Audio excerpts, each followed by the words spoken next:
Not every loss makes a noise. Some just show how much you traded silence for empty applause. The sound of the elevator rang like a final warning. Noah climbed the 60 floors to the top of his new reality. An apartment that seemed designed to impress anyone, except the person he wanted most around. 3 days earlier, Emma had left the keys on the table. No note, only her absence lingered in the rooms. And he, even seeing that, left for another meeting, where everyone treated each other as partners, but no one looked each other in the eye. He didn't cheat on her with another woman. He cheated with the time he stopped giving her, with the hugs he replaced with contracts, with the words left unsaid, buried under figures and goals. At the end of that night, Noah looked at himself in the mirror, a perfect reflection. Well-pressed suit, impeccable hair, empty gaze. And there, for the first time, he realized that he had won at other people's game and lost at his own. Have you ever given up on someone for something that seemed more important? If this has happened to you, comment below and tell me where you are now. The next morning arrived as all silent defeats do, slowly, without fanfare, with a soft light that illuminates everything that is out of place. Noah woke up with his cell phone in his hand, still open on his last conversation with Emma. No new replies, no notifications that brought hope, just that electronic silence, too heavy to ignore. He tried to convince himself that it was just a phase, that everything would go back to normal, but inside him something had already broken, not with a snap, but like glass that cracks slowly until it can no longer hold the reflection of before. He went to work as usual, high floors, strong coffee, thunderous figures, but this time everything sounded false. The meeting, the compliments, the laughter. With every social smile he gave, he remembered Emma's laughter when the two of them shared a pizza on the balcony of their first apartment. Before success, before social leaps, before everything became performance. At lunchtime, he sat alone in an expensive restaurant where everyone seemed to be acting. The waiter knew him by name, but no one there knew where it hurt. And as he picked at his food without appetite, he found himself thinking, at what point did love cease to be a priority? He remembered a phrase Emma used to say, always in a low voice, as if she knew she was talking to someone who could no longer hear her. You talk about the future as if I'll still be in it. That phrase, now it was an echo. And deep down, Noah knew, it wasn't a lack of time. It was a lack of presence. The following days were dominated by a routine of excesses. Meetings in luxurious places, silent dinners with influential strangers, and rehearsed speeches about goals, profits, and partnerships. On the outside, Noah looked like a man who had achieved everything he ever wanted. On the inside, he was just a man who had no one left to talk to. He began visiting the old apartment, the small one with worn floors and walls that smelled of stale coffee.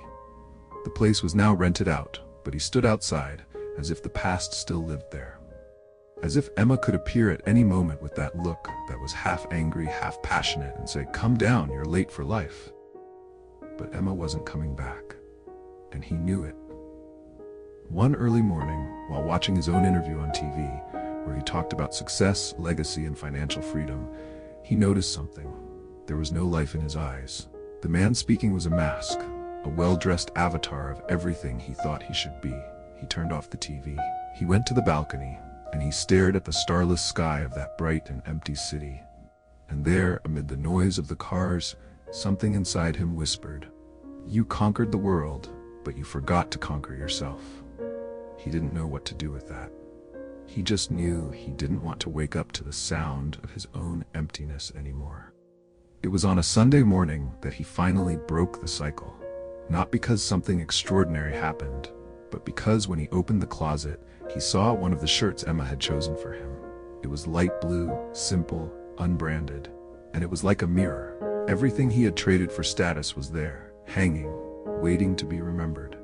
He sat on the living room floor, not on the expensive sofa, on the cold floor.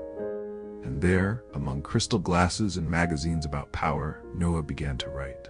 He remembered the letters Emma wrote by hand, saying she missed him even when she was by his side. He remembered the smile she gave him when he put his cell phone down for 5 minutes. And he remembered that, in the end, all she wanted was his presence, not promises. It was there, with his pen trembling, that he wrote, I traded love for a contract, and lost everything that made me a man. That same day he found among his papers a recommendation that someone had made long ago, a method that talked about balance, reconnection, and internal reconstruction. He had never read it, but now it seemed to make sense. It was called the DNA Code of Wealth. He had everything, but he felt empty. What he didn't know was that peace and wealth are the same energy, and both come from within. The same path that helped him rebuild himself is known as the DNA Code of Wealth. The path he followed is in the first pinned comment. This time, it wasn't about achieving more. It was about feeling again what had been lost along the way. Over time, Noah began to disappear from the places he used to frequent. He stopped going to events, declined invitations, canceled appointments that only existed to feed an ego he no longer recognized. And the further he moved away from the noise, the more he heard his own conscience. He started walking again. Walking through ordinary streets without drivers, without haste, without a route. One day, he passed a small flower shop in the neighborhood where he had lived with Emma. The flowers seemed more alive than any party he had ever attended. And for a moment, he almost went in. He almost bought a bouquet. He almost tried to start over. But he didn't know where she was, or if she still wanted to be found. At home, he took the old photos out of the drawer, the ones he had hidden so he wouldn't remember. There she was, in a sweatshirt, sitting on the floor of the old living room, laughing with a tub of ice cream in her hands. The memory of what was light, of what was real, of what cost nothing and was worth everything. Noah closed his eyes. For a moment, he wished he had made different choices, but he knew he couldn't change the past. He could, however, not repeat the same mistakes. And in that intimate silence, he realized that luxury was not the problem. The problem was believing that luxury was enough. Today, Noah lives differently. He still has money, influence, comfort, but all of that no longer defines who he is. The apartment has changed, so has the decor. The lights are dimmer, the painting simpler, and there is a vinyl record playing jazz in the background, something Emma loved to listen to. He still keeps the light blue shirt at the back of the closet, not as a reminder of guilt, but as a symbol of a man who almost lost everything, for not realizing what really mattered. Some nights, he writes. Things he doesn't publish, doesn't show. He writes for her, for himself, for the boy who once dreamed of being happy, not famous. And in those words, there is a kind of peace. Not perfect peace, but the kind that comes when you stop chasing what the world calls victory. Noah never spoke to Emma again.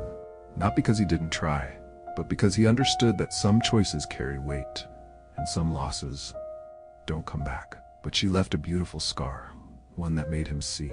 And for that reason, even though she's gone, she still transforms him. Some loves don't end, they just stay quiet to teach. If this story reminded you of someone you let go, tell me here in the comments. Maybe there's still time.